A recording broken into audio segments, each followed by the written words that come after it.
will regulated militia be necessary to the security of a free state, the right of the people to keep and bear arms shall not be infringed. Thanks so much for tuning in to another edition of Bearing Arms. Cam and Company. You can't tell because of the fact that that's not a real window behind me, but neither rain nor snow nor sleet nor dark of night shall keep us from our appointed rounds today. We have a winter weather advisory in Farmville, Virginia, but we are warm and dry inside the Palatius Bearing Arms Cam and Company studios in Farmville. Glad to be with you today. We are a day away from the start of the Virginia legislative session.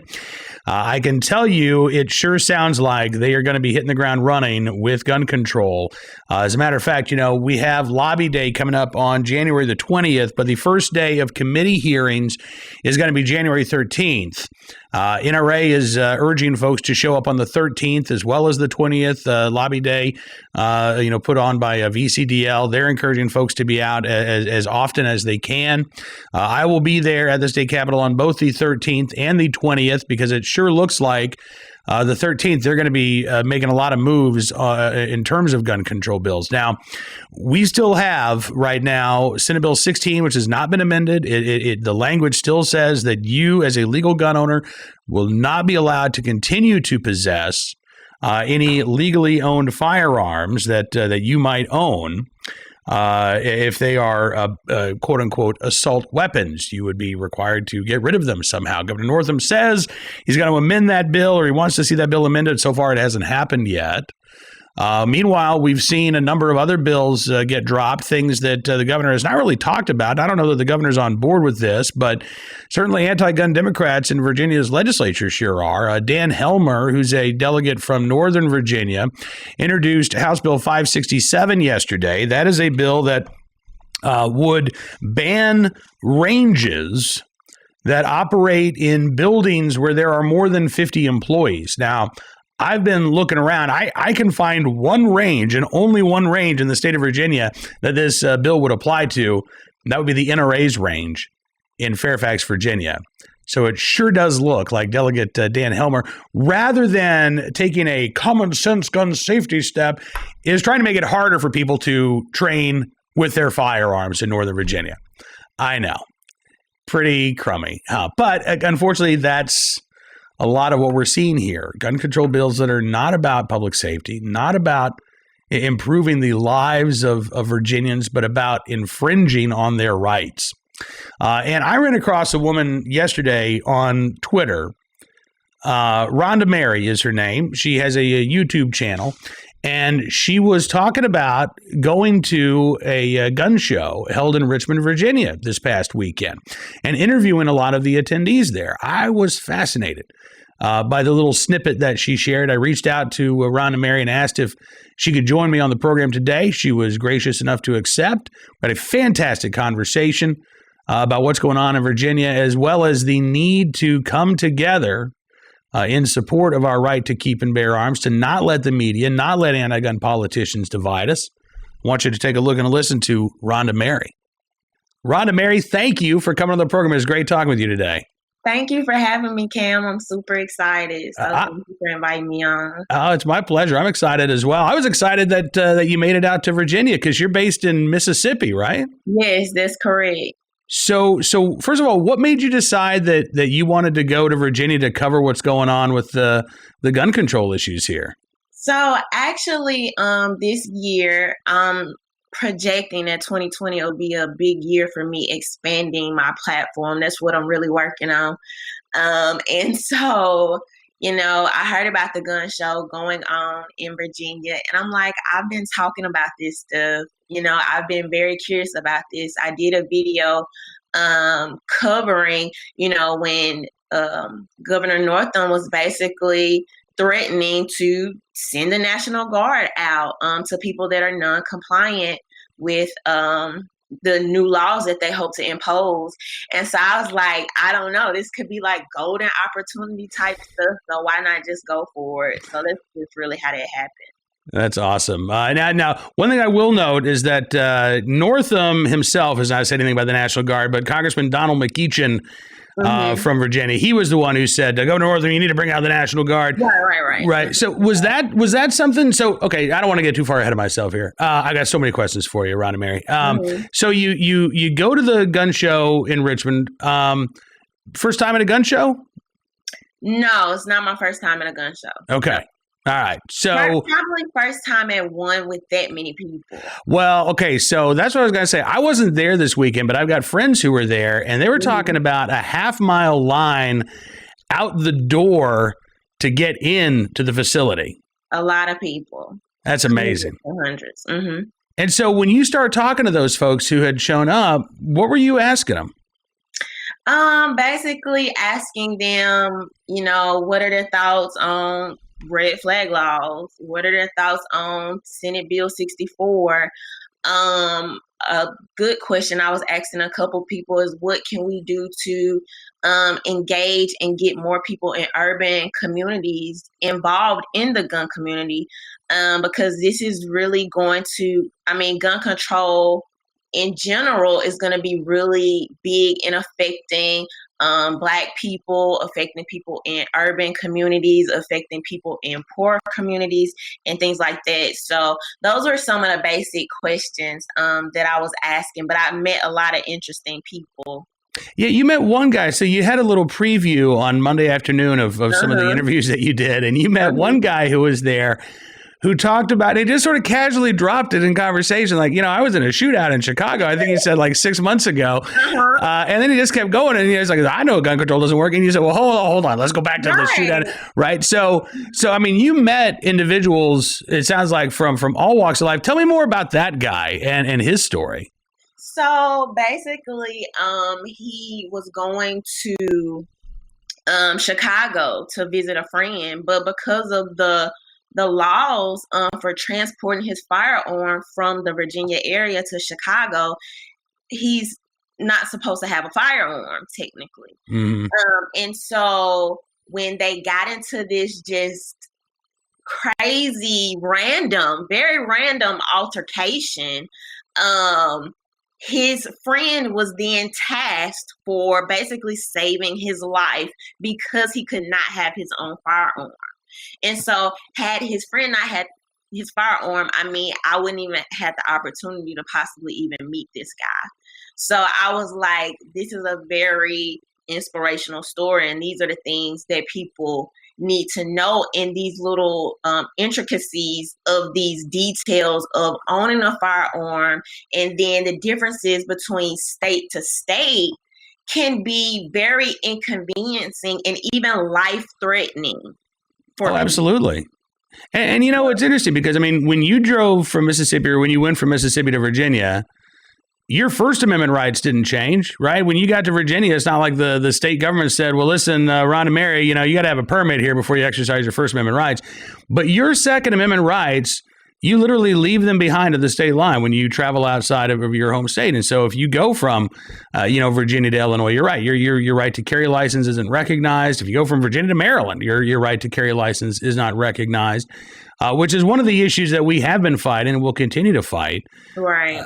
But, I want to go back to something that you said about making sure that this fight is not just, and I don't think it is just rural Virginia versus, urban Virginia. I think you are spot on when you talk about the gun control laws that Governor Ralph Northam wants to put on the books. I think they are going to have a disparate impact in urban areas. I think they are going to have a disparate impact on young Black men. We've seen this around the country. There was a reporter for Slate magazine who did a great job. She went to the gun court in Brooklyn, New York, and she sat there for 2 months. And she just documented what she saw. And what she saw was that 70% of the defendants there were young Black men without any serious criminal histories. And they were facing years in prison for simply possessing a firearm without a license. There was no violent crime. And this is something that I've been trying to talk about in the state of Virginia as well here, that, the folks who are going to feel this impact the worst, I think are good people in bad neighborhoods. Right. And this is the thing, Cam, and this is what I'm trying to engage people in and get people to see. There's a huge disconnect from what's going on in the media and what's going on in reality. The media is really good for trying to get Black people to sell their own rights away. So I'll turn on the TV and I'll hear, oh, we're trying to take the guns from the white males with mental health issues, and we're trying to protect you from mass shootings and this, that, and the other.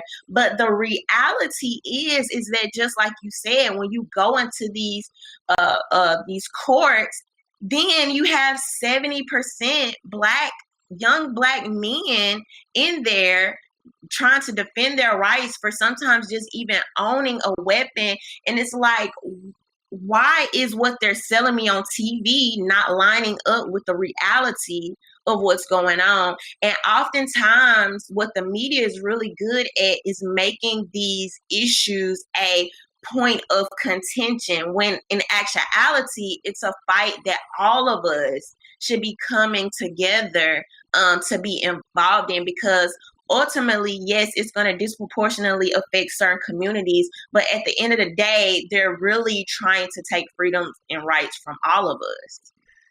So I think you're absolutely right, because we are talking about a human right of self-defense, not even a right of the right. I mean, this is a right of all Americans. Right. So what answers did you hear from those folks that you were able to talk to at that gun show about how we join together, how we bring in more urban voices into this discussion? Well, basically, education and removing the stigma. So one thing with me right now is what I'm trying to do is I want to do more content coming up in 2020 about more firearm related stuff. And, you know, when I say make it look cool, I'm not necessarily talking about like in the movies where they hold a gun up to the side and, you know, just crazy things like that. But literally, we have to have people seeing more Black people, Asian people, Hispanic people owning firearms. We have to see them going to gun shows, like making it an actual thing. That's what the media does all the time. They make things a thing by making it more available on the TV, constantly showing those images. It's just like social engineering. It's basically what it is. So if it works for them, why can't we use those same tactics?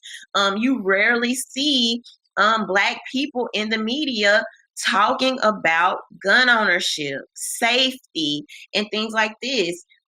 If the media is not going to let us break those barriers, we have to be the ones to do it. So for me personally, in 2020, Black women also have really high rates in homicides, but we are one of the groups to own the least amount of firearms. And so hopefully, with my story, talking about it more, showing that I'm a gun owner on Instagram, on Twitter, on Facebook, making other people, I'm basically piquing their interest. I already have people reaching out to me. Oh, like, I see what you're doing. I need to get to the range in 2020. I need to learn more. I want to join you. Things like that are what's going to be important and change the conversation. I don't have a problem with us talking about mass shootings and suicides from guns or any of that, but I just like balanced, fair conversations. A lot of times you don't even see I've done a couple of videos on my YouTube where Black women have literally saved their lives by having a firearm. CNN isn't going to cover that. And so if people only get one side of the picture, that's all they're going to know. So we have to change the stigma. We have to show people the reasons why they potentially need a firearm, and we have to teach them about their rights. And I think you're so right, RhondaMary, about particularly about the media, and I would say anti-gun politicians as well. Right. We've got a state delegate here in Virginia. His name is Dan Helmer, and he's out there tweeting today about how this rally or Lobby Day rally coming up on January the 20th in Virginia, the state capitol, is going to be full of white supremacists, in his words. And I know that that's not the case because I've been to 10 different counties that have adopted these Second Amendment sanctuary resolutions in Virginia. And I have seen the cross section of this state. I have seen young, old, black, white, Hispanic Americans who are showing up in defense of their right to keep and bear arms. But again, it's the easiest insult in the world to lob, right? Well, they're just a bunch of racists, and again, I would hate for any Second Amendment supporter in Virginia to be dissuaded or think, oh, you know what, I'm not going to be welcome at this rally, right? Absolutely. Because I can promise you will be if you're a Second Amendment supporter. Right. And I often talk about that trigger words, right? Like the media loves to throw trigger words because it's like a switch goes off in the brain and now you can't process, if a person feels some type of way about those words, now you cannot process anything that's said after that. So if they throw out, oh, homophobic, sexist, racist, white supremacist, some people, it's like their brain just shut off and they're not able to compute anything after that. And I think something that we really need to focus on going forward, and I talk about this all the time, is focusing on what's actually happening and the actual policies, not the words, and making it practical for people's everyday lives. Like about 2 weeks ago, I told this story on YouTube where I went into Walmart. I was visiting my brother-in-law, and we were just gonna go to the range. I think this was like around Thanksgiving time or something like this, and we just ran into Walmart real quick to just get some ammo to go to the range, and like all the ammo is gone, and we're like, what's going on? And he was like, oh yeah, that's right, like Walmart said they were gonna stop selling the ammo for like the handguns and things like that. And I'm like, wow, so they were serious. And I'm thinking, we have to drive 30 minutes to get to a range, to get to the suburbs, to get to the areas that have like the hobby stores and things like this. And I'm like, wow, so this really affects my demographic the fastest and the hardest. And if you put it like that and make it practical, like this happened to me in real life. I just wanted to run into Walmart. It's the closest thing, get my ammo and get out. But you're giving me these extra steps. I'm almost being punished for the area, that I'm in. And obviously, there's other ways to get ammo and do this, that, and the other. But we're just talking about practical things when people just, sometimes things happen. There's an emergency or whatever the case may be. But these are things we have to think about. And if I tell somebody that it happens to look like me, that starts to resonate. And they're like, oh, I live in an area kind of similar to that too. So we have to make these stories make sense for people and just talk about it in a very general, just common sense, everyday practical way. Yep. I think that's absolutely right. And I think too, sometimes gun owners, particularly those gun owners like me who live in, pretty low crime areas or rural areas, we get focused on talking about our rights, which are absolutely important. But I think sometimes we can forget or downplay the fact that, gun control resonates as a message with some people because not necessarily because they hate guns or they want to see people's Second Amendments taken away, but because they're told by politicians that this is the way for your kids to be able to play on the sidewalk again. This is the way for your neighborhood to become safer again. And I think it's a lie. But I think that we also need to be doing a better job of talking about what really works to fight violent crime, what really works to make communities safer. And it is not disarming the law-abiding people in that neighborhood. And this is the thing. So we come back to those trigger words again, right? Because they'll tell us, oh, we'll keep you safe, we'll do this, we'll do that. But when I look at policy, when I look at history, you have the government that said, oh, we're going to integrate public schools and you're going to get this great education. But now, because the lack of school choice, you have some people being locked into these areas. You have a lot of schools that are more segregated than they were like in the freaking 70s. You have them with the welfare system saying, oh, well, we'll come in and we'll help you. And then you have Black fathers being pushed out. You have the war on drugs. Oh, we'll keep you safe. We'll help you keep the crime down. We haven't seen any of that. Like, none of it. Everything they're telling us in the media is not what is happening in real life. And so I am trying to bring people, like, get them to unplug from the matrix and ask, like, why are these things not matching up? Why is the media telling us this, but this is what's actually happening? Like, unplug for a second and really look, remove the trigger words of safety and white supremacy and, mass shooting and old white male and all these other trigger words, and literally look at what's happening on paper in black and white. Look at the statistics. Look at the reality.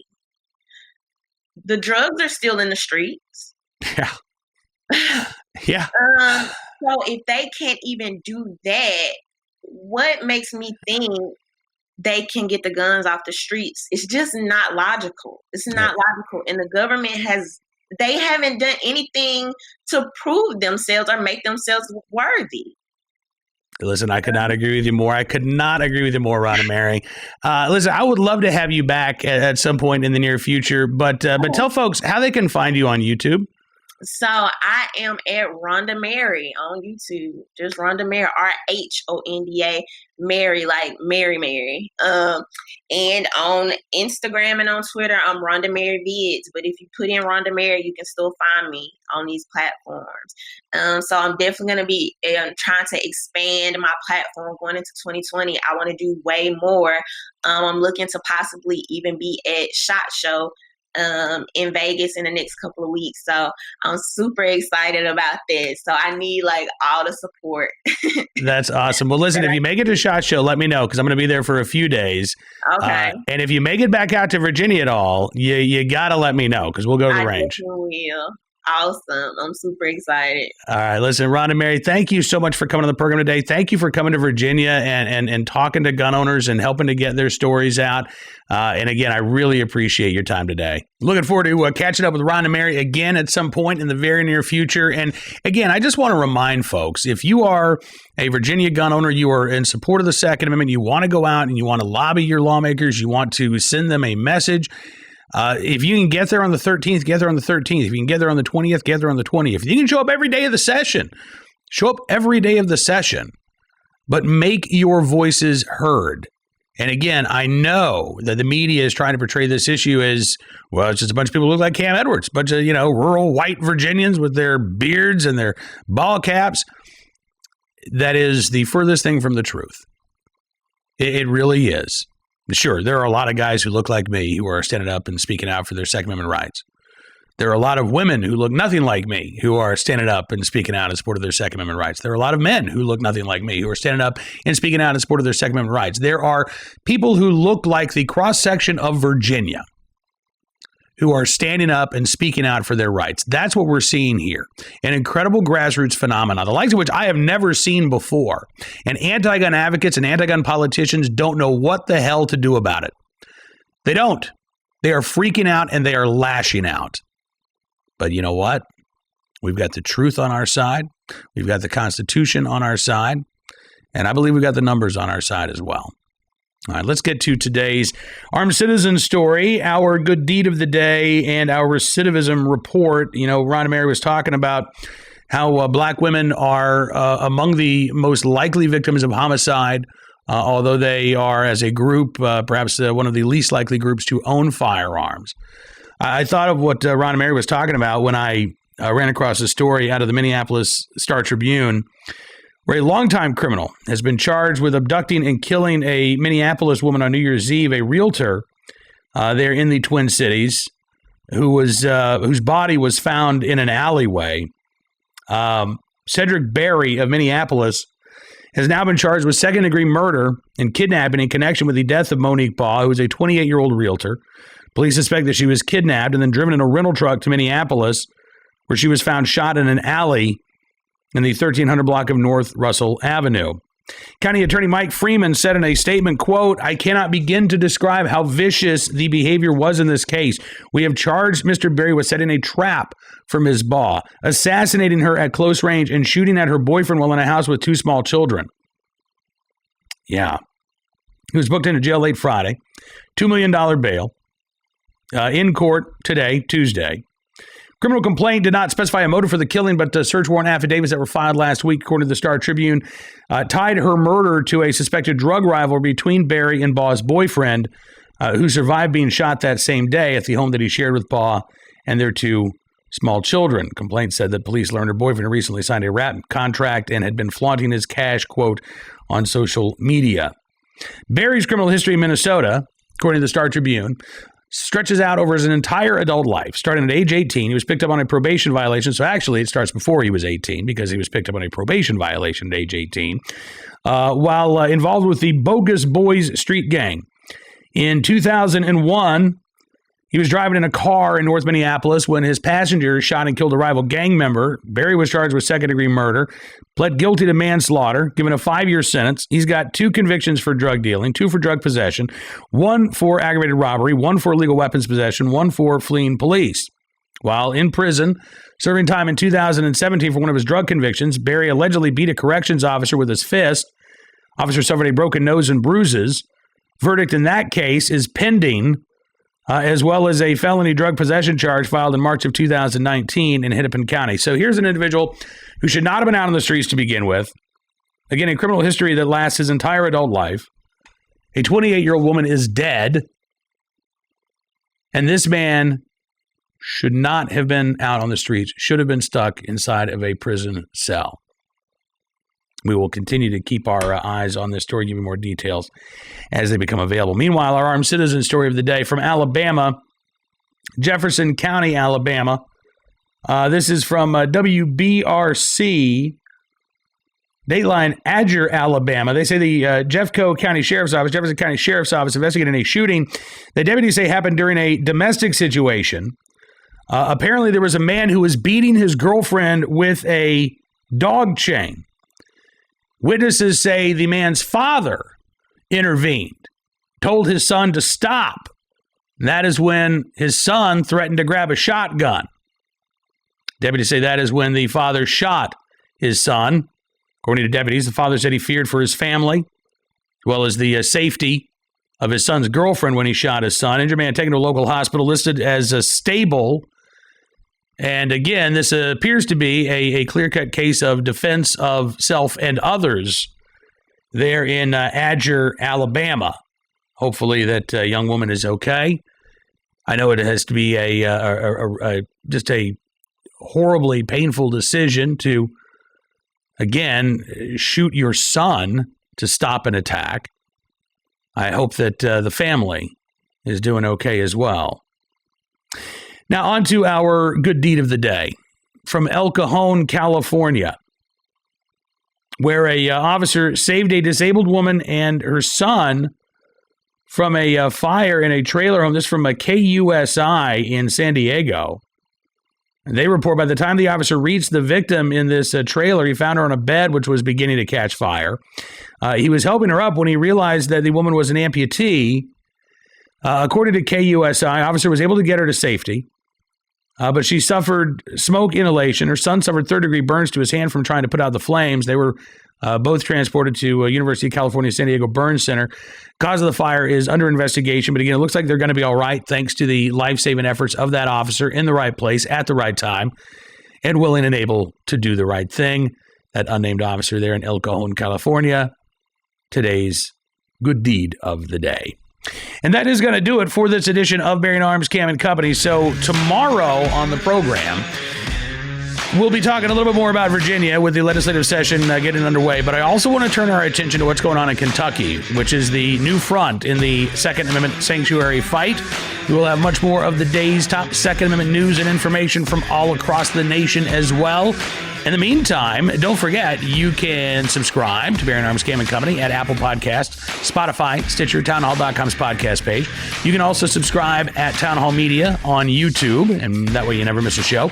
And you can become a VIP member of Bearing Arms at bearingarms.com, where you get exclusive analysis, content, stories, editors' chats, and more. Thank you so much for your support, for spreading the word, for watching, for listening. Have a great rest of your Tuesday. We'll see you back here with another edition of Bearing Arms Cam & Company on Wednesday. We'll see you then.